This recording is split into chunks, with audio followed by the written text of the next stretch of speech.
ஸ்ரீஹரிஹி. இன்றைக்கி நம்ம பார்க்க போகிறது ஆத்ம நிவேதனம். இந்த ஆத்ம நிவேதனத்தை ஸ்ரீ ஸ்ரீ மகாத்மா ஸ்ரீ ஸ்ரீ கிருஷ்ணபிரேமி சுவாமிகள் கலியுக பிரத்யக்ஷ தெய்வமான ஸ்ரீ வேங்கடமுடையானிடம் சமர்ப்பிக்கப்பட்ட ஆத்ம நிவேதனம். இப்பொழுது 1-10 ஸ்லோகங்கள். ஸ்ரீமதே வாசுதேவாய ஜெகன்மங்களஹேதவே பிரமநாதீதரூபாய பிரேமகம்யாய தே நமோ நமः. அவ்யக்தம் நிர்குணம் பிரம்ம பரம் காரணகாரணம் அமிர்தம் ஞானகம்யம்ச்ச त्वमेवासि श्रियपते. प्रकृति त्वत्कटाक्षेन नियुक्ता तव सन्निधौ सूनुते हि जगत्सर्वं त्रैगुणैक्यस्वरूपिणी.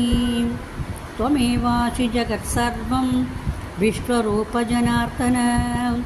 तथापि नाभिजानामि मायया ते जगत्प्रभो. तथापि नाभिजानामि मायया ते जगत्प्रभो. तस्मात् कामादिषड्वर्गमुक्तोऽहं भवसागरे इतस्ततः परिलोटन् भवन्तं प्रार्थये रुथन्. कदा भवेयं मुक्तोऽहं भवतः प्रेमसागरे. दूर्वारयामाय ग्राहेण पीडितो भवसागरे. तव माया गुणमयी गुणाधीतो भवान् प्रभुः. भवतः करुणालेशात् गुणाधीतो भवेन्नरः. मुक्तिः त्रिगुणाधीतनिष्ठा ज्ञानिभिरुच्यते.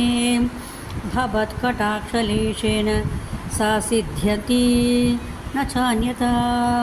यद्यभिः सेव्या सन्न्यासेन मुमुक्षुभिः नित्यं त्वदाश्रयत्वात् सा भक्तिर्मनुगच्छति.